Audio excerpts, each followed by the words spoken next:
Wala eh. Ano, saan yun siya nakita? May? Sa Kapilya. Sa Kapilya.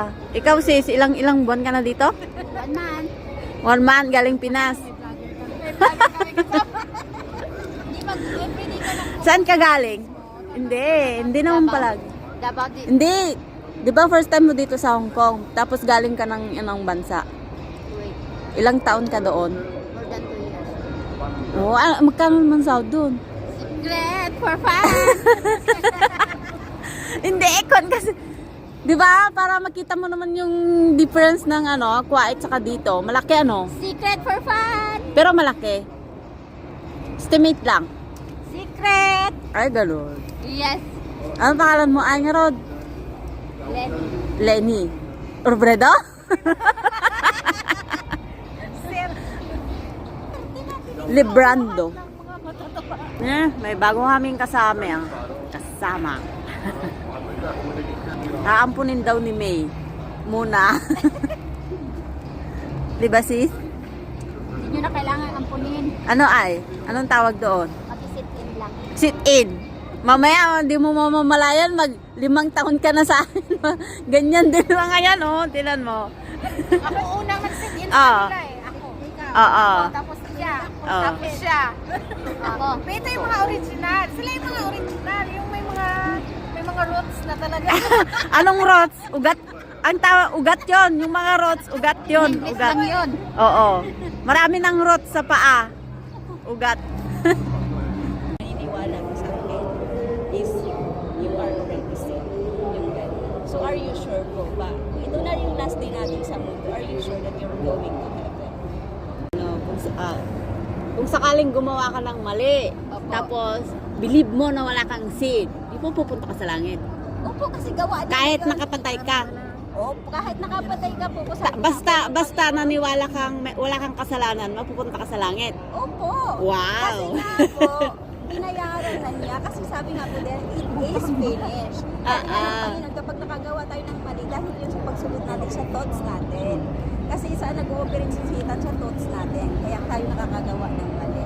Pero kapag alam natin ang salita ng Panginoon, doon po malalaman natin na hindi tayo makakagawa ng mali kapag si Christ is nasa atin, sa ating puso. Sa generation na to, Christ is in us already. Kaya lang, ang hirap paniwalaan ng ating sarili kasi nga, lumalaban yung flesh natin na hindi. Ibig sabihin, kung hindi namatay si Jesus, hindi pa tapos yung pagbayad niya sa ating kasalanan. Kaya inantol na nga po niya lahat ng mga Just hire me right away. Ano yan? Paano usapan? Hire! Siyempre, mga kwentong Lakat talaga. Di ba kanya-kanyang yan? Kanya-kanyang istorya ng buhay yan. Katotoo naman, mga drama natin mga totoong buhay, di ba? Yun lang kasimple ang buhay. Oo. Talagang ganyan ang buhay. O, di ba? Ang ganda ko ngayon. Chinchanso lang yan. Oh, sure. Ay, hindi chinchanso. Oh, sure. Oh, sure. Oh, sure beauty. Mamalik pa taga. Ay, Iska, ano naman yung beauty mo? Hindi yan chinchanso? Tugon gani. Ano?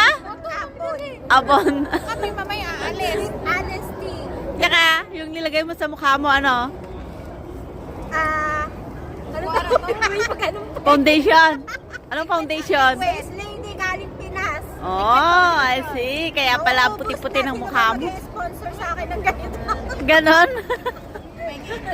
Ikaw, Armay, ano yung gamit sa mukha? Ano? Avon, galing Ate Natalie from Pinas. Oh, bili na kayo kay ate ko. Darating na yon para may racket. Oh, ayan. Kumakain na naman ng Pahingin chocolate. naman chocolate. Thank you. Sa nag-entertain. Ako naman, anong gamit ko wala. Kaya O, sakto si Pili si Ate. ako ang pinakamaangit ang mukha. Ganyan Isa lang sa akin. Sa muna, pati utot yun. Sa Tinanong. ulo ang baho, subong. Mga ilonggo. Mga ilonggo, manday.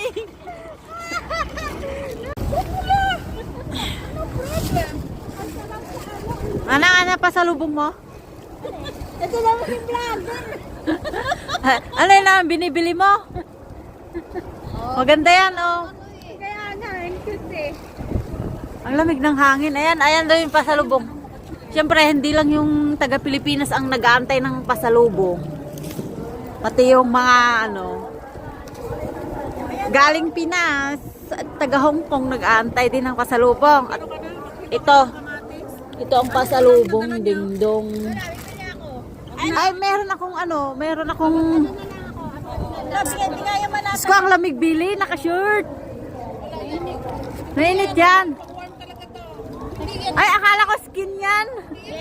Meron akong content na ganito kay Bella, wala pa. Ako nga rin. Ako nga rin, gusto ko yan. Bakit para ang mukha kong haggard? Ano ba yan? Pangit-pangit ko na nga. Mga old hag na.